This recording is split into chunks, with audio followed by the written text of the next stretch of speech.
Craftsman Days are here at Lowe's with big savings on the tools you need. Save $100 on the Craftsman V20 6-tool power tool combo kit, now at $199. No matter what the project is, Craftsman's high-quality, high-performance products empower you to build on. Stop by your nearest Lowe's store and check out the full line of Craftsman tools today. Valid through 6/18 while supplies last. Selection varies by location. Nats Chat is brought to you by Walters. Hey, join us at Walters for the first ever Nats Chat podcast party. We'll hang out, watch playoff baseball, chat about the Nats, and get to know fellow fans of the team. The event begins at 7 p.m. at Walters, just across from Nationals Park, on Friday night, October 14th. Here's the set. 1-1 delivery. Swing by Acuna. Line drive to the gap in right center field. And that's going to get down and go to the wall in right center. Rounding third, coming in to score is Grossman. It's the Braves 2 and the Nationals nothing. Garcia at first, held by Olsen. Chavez to the belt, deals. Swinging a fly ball deep left field. Toward the corner it goes. Way back, going, and long gone. Up into the Hank Aaron Terrace in the first row. Joey Meneses does it to the Braves again. His 10th home run of the season gives the Nationals a 3-2 lead. What a clout off the bat of Joey Meneses. And welcome to Nats Chat for Thursday, September 22nd, 2022, along with MASNsports.com Nationals insider Mark Zuckerman. I'm Al Galdi, host of the Al Galdi podcast. The Joey Meneses phenomenon continued on Wednesday afternoon. 1 out, 2-run homer on a bomb to left field on a 1-2 pitch for a 3-2 Nats lead in the bottom of the 7th in what ended up being a 3-2 Nats win at the National League wildcard leading Atlanta Braves. Nats avoid a 3-game sweep. Nats get to 52 and 97 on the season. And the craze continues to happen. And the Nats, in a game in which they only had 6 hits, end up winning at the mighty Braves in a game in which the Braves had 10 hits. Yes, the Nats lost the first 2 games of the series. And yes, of course, we know how this season is going for the Nats. But this was a nice win for the Nats on Wednesday afternoon, Mark. So how do you win a game when you only have 6 hits, Al? You hit a home run, a 2-run homer. It's a beautiful thing, isn't it? It's something to see. It is. And how about the Braves? 10 hits, each hit a single. You know, the Nats did to the Braves what the Braves have done to the Nats about 50,000 times, it feels like, this season. Bizarro world. Up is down, down is up. Everything's out of whack. So timely hitting and hitting for power. Some great bullpen work, which I'm sure we're going to get to here, really not just in this game, but across the whole series in the last week or so. Bullpen has been phenomenal despite a really heavy workload, and some really key defensive plays as well they made along the way to ensure that they pulled off that win. But I come away from this thinking to myself, look, obviously the Braves are the better team. There's no comparison between the two. And yet they played them very competitively all 3 games. They didn't hit a lot. There was at least one of those games that didn't really feel like they had a good shot at coming back.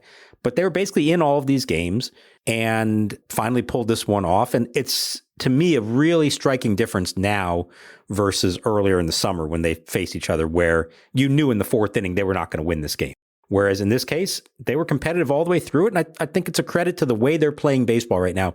We've talked about it for weeks. It's a much more competitive, more entertaining brand of baseball they're playing.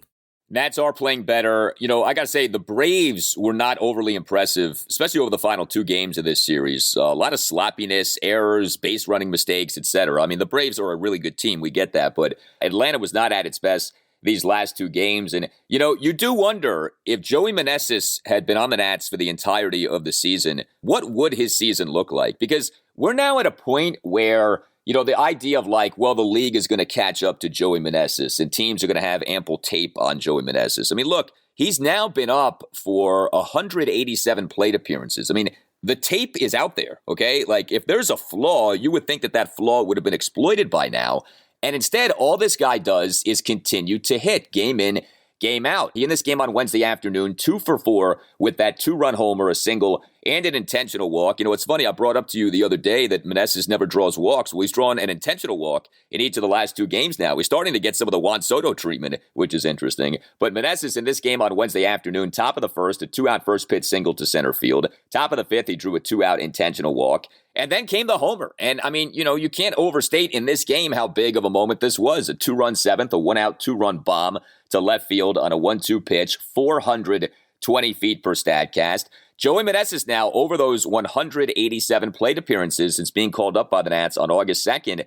Batting average of 328, on base percentage 364, slugging percentage of 563. Do I think he would have put those numbers up over the course of the season? Probably not. But, as the sample size continues to grow, again, if there is some flaw that other teams are going to exploit, where is it? Because he's been up for a while now. Yeah, you can see they're trying to pitch him down and away, and he pokes that ball to right field.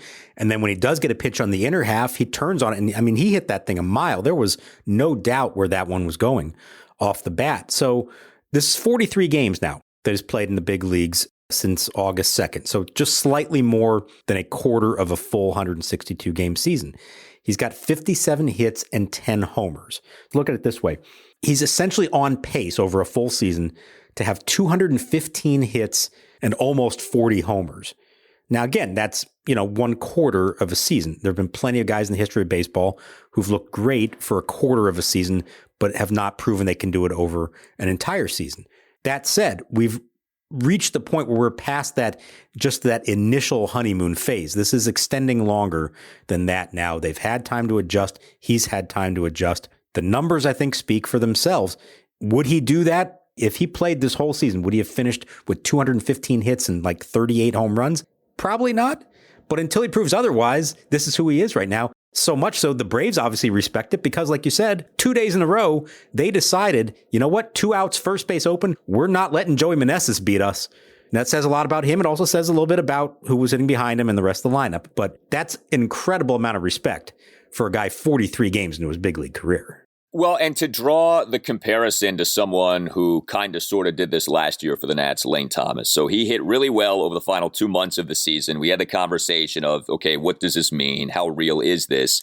He hasn't hit like that for the entirety of this season, but he has been hitting like that lately. And I think what you can say with Lane Thomas is there's something there, and he's a lot more than just what you thought he was when the Nats got him for, remember, John Lester in his 5+ ERA last summer. So with Meneses, is he exactly this? Maybe not, but there's something there. There's production to be had from this guy. Even with Lane Thomas, right? He has his 16 home runs this season. He's been hitting quite well over the last few weeks. He's going to finish with halfway decent numbers. There's something there. There's something here with Joey Meneses, and the big question would be, well, how much of a something is there? You can always email the podcast, natschatpodcast@gmail.com. David Janis wrote us. He said, would love to hear a discussion of the following on the podcast. Joey Meneses was in the Braves organization for 9 seasons, then spent time with Philly and Boston in their minor league systems. Did all 3 of those organizations just not see his potential, or is he simply having a breakout season that nobody could have anticipated? I think that's a great topic. I think that it'd be naive to think that this was always there and apparent and all these teams just missed it. It's not often that someone blossoms in his late 20s, early 30s, but it does happen. And I guess maybe that's what is happening here with Joey Meneses, that he's just one of these late bloomers. And it's just a question of how big is the bloom? I think it's a combination of things there. Yeah, some of it may be that those teams just overlooked him and never thought that he'd be the hitter that he's becoming right now. And we talked about the other night about the perceptions, and if a guy isn't a high draft pick or doesn't have that track record or notoriety about him as he's coming up through the minor leagues, you just sort of assume he's not that good, and maybe he hits in the minor leagues and say, well, that won't translate to the big league level. So I think there's some of that. But I think we also have to point out the Braves in particular. Here's a first baseman in their minor league system. He was blocked for a long time by Freddie Freeman. In Philadelphia, you had Rhys Hoskins at first base. The Red Sox more recently had a lot of, pretty big name hitters ahead of him. So I think some of it is that it was about opportunity not really being there. And then as you get older and older, and he spent a year in Japan, he left for a while, you do kind of build this reputation of, well, he's not really a big leaguer. So it took all of this to get to the point where he would play in the big leagues, get his chance. It took Juan Soto and Josh Bell being traded. If the Nats don't make those trades, I don't know that they call him up at any point this year. He wasn't really, again, on a whole lot of people's radar. We kind of knew, here's this guy who's 30 years old putting up good numbers at AAA, but we weren't thinking, he could be the next big thing. So sometimes right place, right time, the right timing, not having somebody blocked your position in front of you. But yeah, if he were to keep this up, certainly you're going to have people associated with those other franchises that say, how did we miss this? How did we not realize what we had right there in the palm of our hand and we let him slip away? We got this email, too, from Bill Simmons, and this is not something that has been brought up a lot. He writes, Joey Meneses has done well as a Nat, but it is difficult for me to continue to find that an exciting development now that I have learned he was busted in Japan for PEDs. His year-long suspension in Japan in 2019 at least partly helps to explain why he was over 30 when he was called up to the Nats on top of him being blocked in some other organizations. Part of the problem with abusing PEDs is that a player's benefit from using them can be long-lasting and continue past the duration of any punishment. So yes, he has paid for his infraction, but he also is possibly benefiting from the infraction as well. Considering that Mike Rizzo makes it a point of ensuring that high-character guys are on the roster, I'd like to imagine that Mike has investigated this part of Meneses' background and probably even talked to him about it and is satisfied that he is no longer using. I still find it troubling, though, to have a person who has resorted to PEDs on the roster. The Nats also had D. Strange Gordon earlier, too. It strikes me as a risky influence for the younger players. So that is something that we have not talked about, that Meneses in 2019 did test positive for PEDs in Japan. Now, players are tested regularly in MLB. I think it's naive to think that PED use isn't still going on, but I think it's also accurate to say that there is now PED testing in MLB, the likes of which we did not have, 15, 20 years ago. And so to the extent that you can say that guys now are playing clean, I think that you can say that. Like, if you are in the majors and you don't test positive, I mean, there is legitimate testing going on. We see guys get busted. So, I think it's a worthy thing to raise. But I think you also can say, well, Meneses has been at the major league level now for a while, and as far as we know, he has tested clean. Yeah, there also is some testing in the minor leagues now as well. You don't have to be on a 40-man roster anymore. So it's been several years since he was in Japan playing in organized baseball back here in the States and has not come up testing positive for anything. It is a lot harder now to cheat the system, to beat the system than it was a while back. But I'm glad he brought up the issue because it isn't something we've really talked about. I've tried to look into a little bit. I've not been able to find out a lot about this. I haven't talked directly to Joey about it either. There's not a lot of history of suspensions in Japan. I think they have a pretty strict testing program, and I think players who go over there really understand that that's not something that's going to fly or get by with there. What he tested for, hydrostanolazole, which is not one that comes up a lot. Stanolazole is a more common anabolic steroid that you hear about. I don't know the difference when you add the hydro to it. It sounded like it was a fairly small amount, a trace amount. Again, I don't know enough about the Japanese system to know if they have different standards and if you have, a number on your test that in the United States would not trigger a positive test, that maybe there it does. So I don't know the answer to all those things. I'd like to find out more about it, obviously. But like you said, 3 years since then, he's been in the minor leagues. He's been in the big leagues now. I'm sure he's been tested since he's been up in the big leagues. You want to hope and believe that there isn't anything fishy going on with it. I think I'd also say that part of what's so impressive about what he's done here, it's not just the power. Remember that first week to 10 days that Joey four-bags all the home runs. So much of it now is reaching those outside pitches, singles to right field, doubles to the gap. So there's a lot more to his game that says to me, this guy knows how to hit. And there's only so much that PEDs are going to do for you in that regard. So will we ever know for sure? No. And that's fair to bring that up and to at least have some skepticism about what he's doing right now. But I would just say, based on what the testing is here, the amount of time he's been here, and what the actual performance is, I think it looks as clean as you're going to get these days, I would say. Well, I think it's a compliment to Joey that we're talking about PEDs because that's how well he's doing that. You say to yourself, like, well, something maybe possibly must be happening here because of just how exceptional he has been. I would also say this to what Bill said about how PED use in the past can impact you in the present. It kind of depends on what you've used and how long you use that thing for. If you, for 4 weeks in 2019, use some PEDs, that's not going to still be in your system 3 years later. Now, if you were using growth and steroids for years, it may still be a part of you like years later in terms of, you built your body up and you still have some of that body mass. So it kind of depends on what you use, how long you used it for. I mean, Meneses is a big guy. You can tell, like, he's got some mass to him naturally. And yeah, he's doing a great job. I mean, I give the guy a ton of credit for what he's doing. It's been a lot of fun to watch. And he did it again on Wednesday afternoon with that 2-run home run. Hey, are you a law firm partner or associate stuck in the minor leagues like Joey Meneses? Your employer might be holding you back from your true potential. Maybe another law firm can get you what you need. More money, better support, better client contacts, or a better brand name. You need a better agent. You need Mason Kalfas. Mason Kalfas, he started Zenith Legal in 2015 to be the best legal recruiter in the nation, and he has succeeded. He has placed partners and associates at over half of the largest 100 law firms in the U.S. He specializes in working with lawyers at major law firms and government agencies such as the DOJ and SEC. Like Joey Meneses' big breakout, Mason Kalfas can help you identify what you really need to accelerate your legal career. He will work with you to find the best law firm for your practice and negotiate you the absolute best deal, a deal worthy of a superstar free agent. The legal market still is very strong in 2022, and there's no better time than the present to think about making a move. You need to call Mason Kalfas at Zenith Legal. His number is 202-486-3535, or you can check out his website at zenithlegal.com. He has a team of recruiters across the country, but you will get tons of personal attention from Mason. It's time to launch your career into the upper deck. Call Mason Kalfas today. Go Nats and go Joey.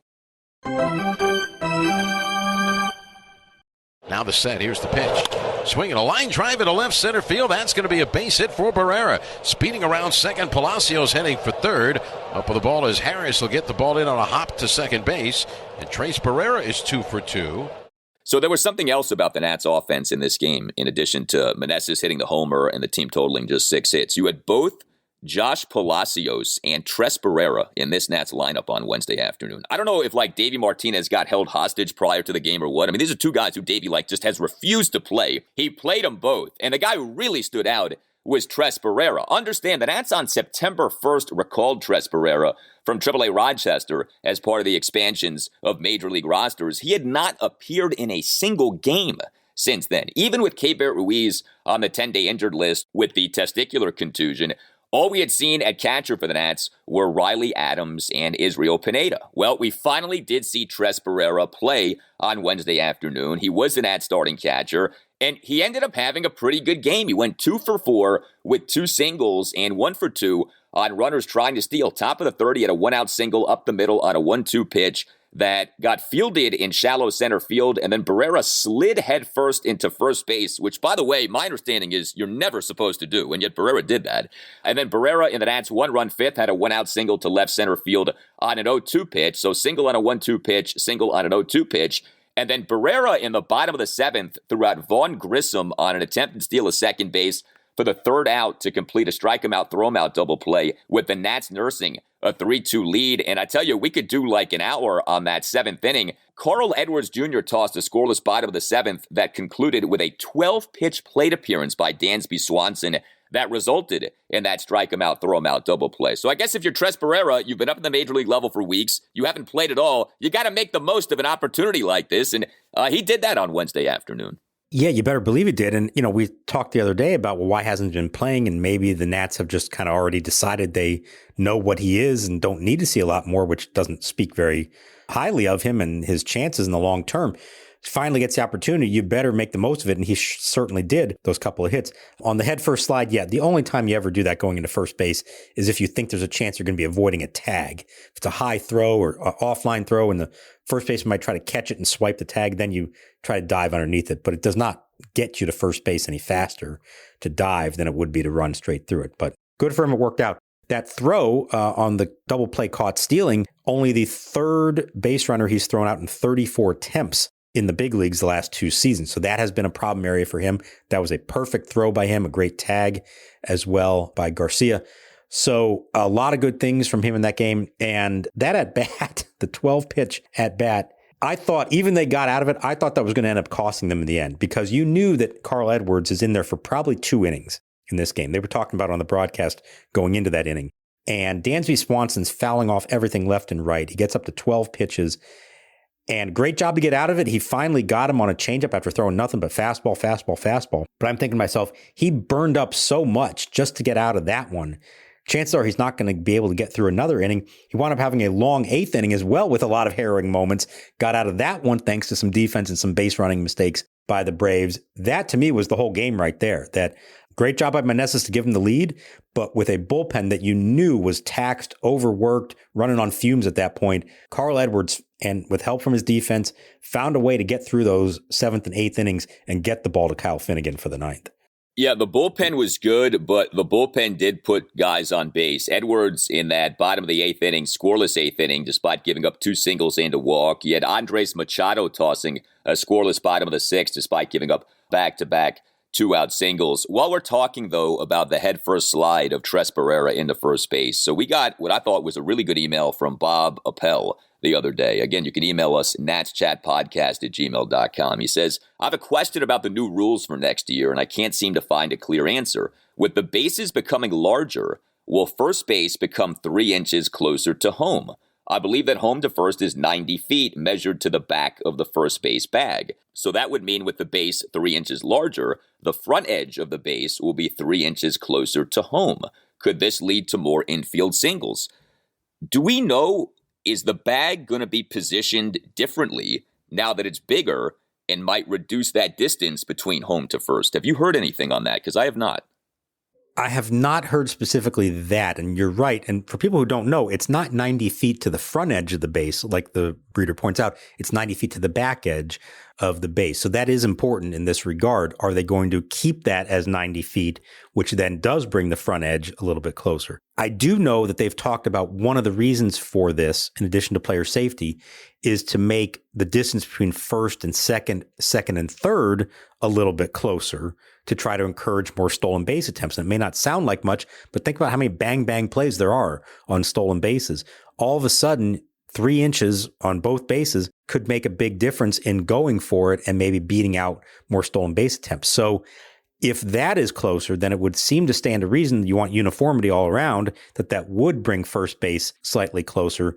And that's fascinating to see what the impact of that would be. For as long as any of us and our fathers and grandfathers and people before them have known baseball, 90 feet home to first, and the idea of a routine ground ball to short, you know what it takes to throw them out, and they're almost always going to make the play in time, unless you're super speed. Ichiro Suzuki, Trey Turner maybe have a chance at beating it out. A couple of inches difference could turn some plays that we for our entire lifetimes have thought of as routine, and all of a sudden they're not quite as routine as we think. I don't know the answer to this, but I know that part of the reason for increasing the size of the bases is to encourage more stolen bases, i.e. more offense, so it would stand to reason that could also translate to more infield singles.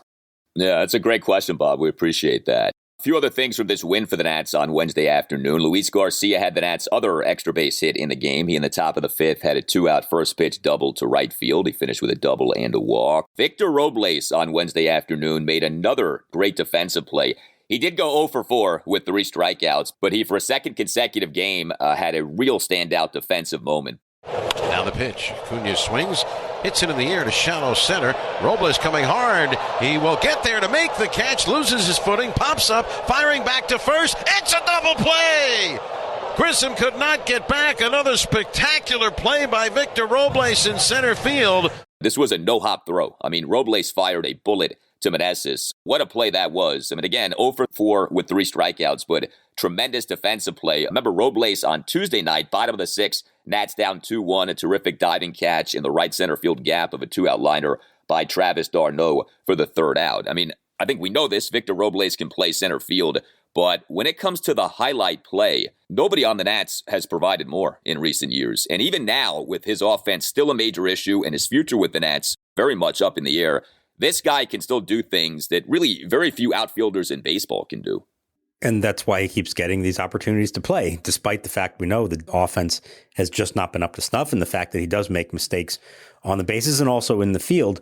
When you have that ability, you can be a difference maker in the field in a high-profile position like center field. What I liked about that play is he broke it down into 2 parts. Make the catch first, then get up and make a solid throw to first. Don't try to be the hero. Like, he actually had a play there, so that's worth it.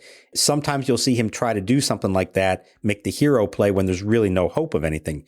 That was a case where, yeah, it was worth the risk, put the throw on the money, got him out, great job by Victor. And, in the long run, I think you would happily take that defense in center field for many more years if he could just do enough at the plate to make it worthwhile. And I think this is the fascinating question. It's why he's still here. It's why there's no guarantee that he won't still get another opportunity next year, because they know the defense is difference making.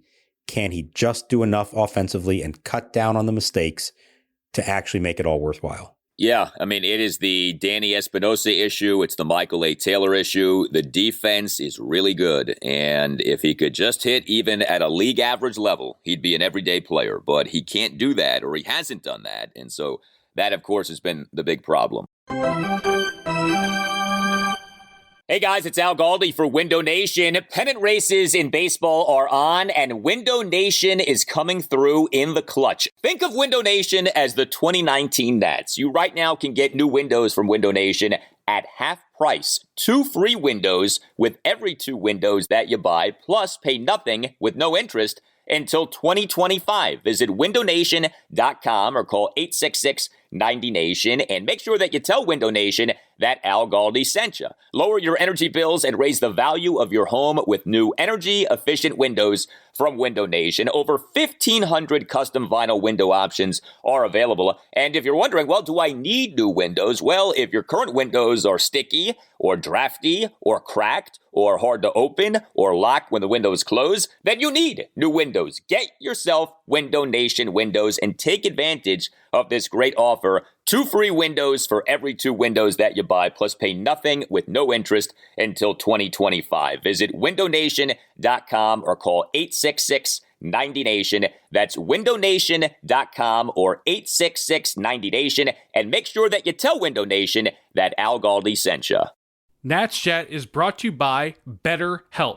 How we care for our minds affects how we experience life, so it's important to invest time and care into keeping them healthy. There are plenty of ways to support a healthy brain, like learning a new language or taking power naps. There's also BetterHelp online therapy. It's been continually recommended to me that therapy is the way to go in modern times. BetterHelp is online therapy that offers video, phone, and even live chat-only therapy sessions.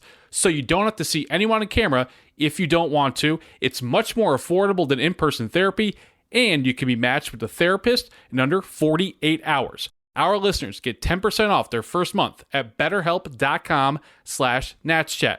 That's better, HELP.com/natschat. The runner goes, the 3-2 swung on and missed. Barrera throws down, the tag by Garcia, and he is out, and it's a double play. Well, that is huge for Carl Edwards Jr. On the 12th pitch of the at-bat, he strikes out Swanson, and Trace Barrera throws out his first base stealer of the season. So it's a strike him out, throw him out double play to end the 7th inning. Paolo Espino was an at-starting pitcher on Wednesday afternoon. I thought he was decent in what was a spot start. 2 runs, 1 earned in 4 innings. He gave up 4 hits, all of which were singles. He issued 2 walks. He had 2 strikeouts. He did throw a good number of pitches, but a lot of them were strikes. 71 pitches, 50 strikes versus 21 balls. What really stood out was Paolo's defense, which failed Paolo. Paolo, the defender, failed Paolo, the pitcher. Braves 1-run first. Paolo Espino in that inning, 2 throwing errors, a 2-out throwing error on a pickoff throw, and then a throwing error on a 2-out single by William Contreras on an 0-2 pitch for a 1-0 Braves lead. Contreras, with runners on first and second, hit a dribbler toward the third base side of the infield. Paolo barehanded the ball and then made, shall we say, an errant throw to first base. It's always kind of funny to me, pitchers, all they do, right, is throw to the catcher. But you will see pitchers commit throwing errors. We have seen this with the Nats more than a few times this season. And Paolo, for whatever reason, had a rough go of it in terms of throwing as a fielder in that bottom of the first on Wednesday. Same thing when you think of, well, why can't a guy with a good arm, an outfielder, an infielder, you put him on the mound, why can't he throw strikes? It's just not the same thing, especially the harried nature of an infield play where you're charging in, picking it up, trying to throw, without having time to plant your feet. But those were 2 pretty egregiously bad throws by him, the pickoff and then the little ground ball. And it did cost them. And you take those away, I think it's a very different outing for him. Now, you knew 4 innings in, facing the lineup twice through, probably not going to get a chance to face that lineup a third time. And I think that was the right call on Davey Martinez's part. Even if he was succeeding up to that point, I think you have to know you're playing with fire against that lineup. And so I thought it was the right move. But knowing how much they had asked of their bullpen the last several days, it was a tall task, and they really desperately needed him to get through the lineup twice and keep the game competitive. So he did that. So I think Paolo Espino did what they needed him to do in this game. I think to expect more than that was probably naive. You would have liked a little cleaner defense, but in the end, that didn't matter. And he got him to the fifth inning, and then the rest of the bullpen took over and did a phenomenal job. Yeah, 4 Nats relievers combined for 5 scoreless innings with 5 strikeouts. We talked about what happened with Carl Edwards Jr. and Andres Machado. Hunter Harvey came into the game, bottom of the 5th, runner on first, nobody out. Nats down 2-1. Got that fly-out double play off the bat of Ronald Acuna Jr., did then give up a single to Dansby Swanson, but then struck out Austin Riley on 7 pitches for the 3rd out. And speaking of strikeouts, Kyle Finnegan, a perfect bottom of the 9th with 2 strikeouts. Boy, Finnegan, it really is something. When he is on, he is spectacular. And we saw that in a game on Tuesday night. He gives up a leadoff home run on Tuesday night, and then he ends up recording 3 consecutive strikeouts in his appearance. And the strikeouts were of the Braves' numbers 3 through 5 batters. So, the good, the bad on display on Tuesday night. Really nothing but the good was on display in this game on Wednesday afternoon. And, this Nats bullpen, and we've talked about it, and I know that there have been bad performances, no doubt. Steve Cishek, every time he comes into the game, you want to cover your eyes because, someone's going to get hit by a pitch and much more damage could be coming. But the overall output from this bullpen, especially lately, has been impressive. And you look at what happened in this series. I mean, game 1, 1 run in 4 innings. Game 2, Patrick Corbin lasts for just 12 pitches due to back spasms, 3 runs in 7 1/3 innings. And then in this win on Wednesday afternoon, you put some guys on base, but ultimately 5 scoreless innings with 5 strikeouts. Erasmo Ramirez has had a remarkable season for them, I think. As many innings as he's thrown, I think he's up to 80 innings or so this year with a 3.14 ERA. Hunter Harvey, 2.97 ERA. Finnegan, 3.79. Edwards Jr., 2.64. Andres Machado, 3.76. Jordan Weems has had his moments. Cishek has struggled. Mason Thompson, 2.60 ERA. That's a lot of relievers with pretty solid ERAs, certainly better than anybody in the rotation has done for them. And that depth, the ability to go multiple innings in some of their cases, I think has made a huge difference. They've had a lot asked of them here all year long, but especially here lately. And they continue to come through against good lineups like the Braves. That pitching staff held the Braves to 10 total runs in 3 games. We have not seen them do that to the Braves at all this year. They have blasted them out of the park most of the season.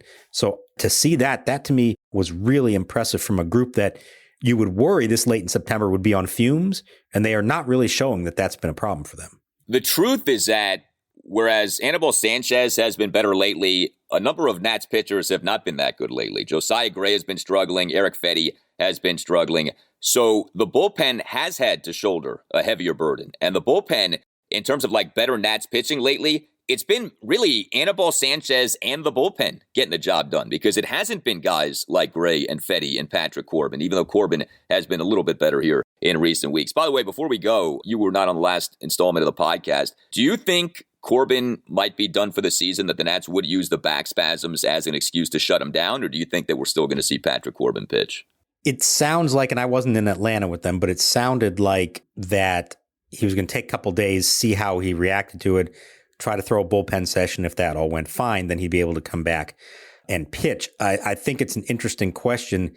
It certainly would be a convenient way for them to shut him down and not risk him losing games 19 and 20. That said, he has pitched better lately, and they just aren't really flush with a lot of pitching depth at the moment. And we know they gave Josiah Gray another couple of days before his next start Friday in Miami. A lot may depend on what happens with Mackenzie Gore. As we tape this, he has not made his rehab start yet for Rochester, but he is pitching on Wednesday night for Rochester. How that goes, is he ready the next time around, or does he need one more of these? That could impact whether Corbin pitches again or not. So, obviously they're not going to put him at risk if he may, hurt himself worse, but I think they're going to wait a few days before making that call. And in a perfect world, they'd have enough other pitching. They could say, hey, let's just call it a season. But at the moment, I don't know that they know they have enough other pitching to just, sacrifice 6 innings out of Patrick Corbin.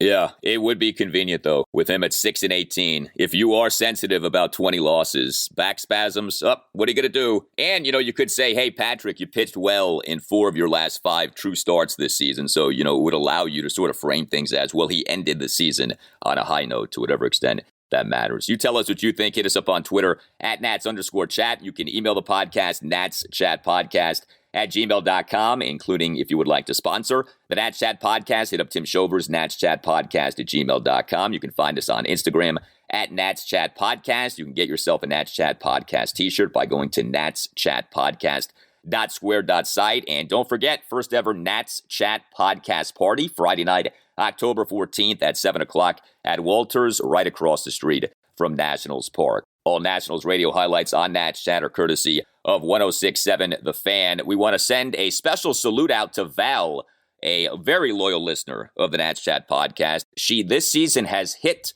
for the National League East cycle by wearing her Nats Chat Podcast Paolo Espino Secret Weapon t-shirt in all 5 stadiums this year.